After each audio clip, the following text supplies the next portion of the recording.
What's up, Asafo? What's up, fellas? I'm just coming to y'all with another video, trying to make it short as I can. I just ordered this product, as you can see here. The other day I bought a little link shotgun because it was cheap, and I ordered these. I went online and I just started looking at different drum magazines. Never liked drum magazine because anybody know with drums you always have you can have a lot of problem with drum magazines. And this one turned out to be no different. I gave it a shot. I bought it at Midway USA. They had it on the clearance at a good price. But it's a Promag Saiga 12 gauge, 12 round drum, and they say lifetime warranty. I got to decide whether I'm just gonna send it back to Midway USA or contact them. Anyway, I got some shells here, and I got my calipers here. And I found out something pretty interesting. I took it apart a few seconds ago.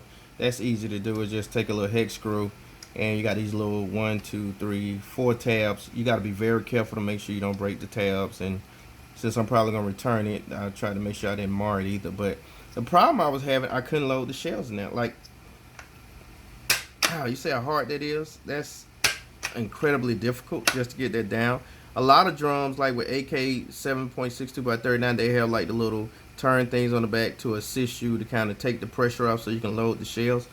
This doesn't have that. I like the compact size of it. I don't like the 20 rounders. They're so huge. I think they have an adjustment feature to help you load the rounds, but this was incredibly bad trying to load it. I got one in, and you see it actually deformed one of my shells just trying to get that bitch out. And just to show you, I'm not gonna do it again.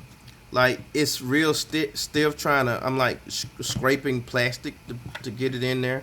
And even when you try to get it in, it tends to like do like this, and then it gets stuck back there, and then you gotta, that's how I was trying to go ahead and press it down, and that's how that side got uh, messed up like that.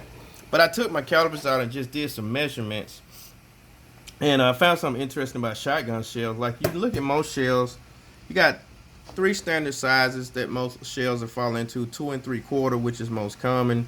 You got 3-inch shells, and then you got I believe 3.5-inch shell. You see for the turkey hunting people who really get into a lot. Those are huge, large chambers. But most people running 2 and 3/4 inch shells or 3-inch shells. And when you measure these things out, I just did some measurements. I measured the little feeder thing here, and it was 2.3 inches long. The Rio shells are 2.5 inches long. They were, I think, the longest. And all the other shells, even this Winchester Double X Magnum double R buck, it was just 2.3 inches long. Of course, the longer the shell, the more powder you should have, so the more charge you should have. So, of course, this little cheap number 8 shot with just 2.28, basically 2.25, a little bit over 2.25, 2.5 for the Rio, the Cellular and Buck. I think, not Rio and the Cellular Buck, I think they're different. And then the overall mag feeder that they use is just 2.3. So it was 2.3 exact. So outside of the number 8, it was the shortest. The diameter on here on the feeder was 0.78 when I measured it.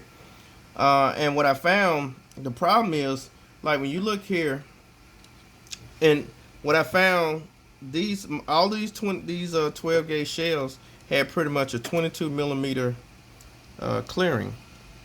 Set it to 0.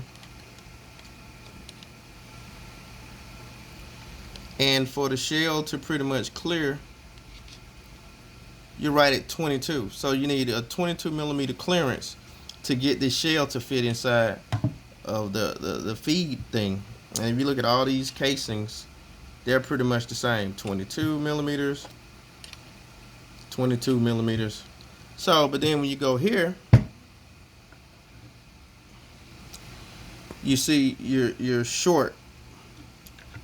If I go inside, let's zero it out again, and then I expand it out to its maximum internal width.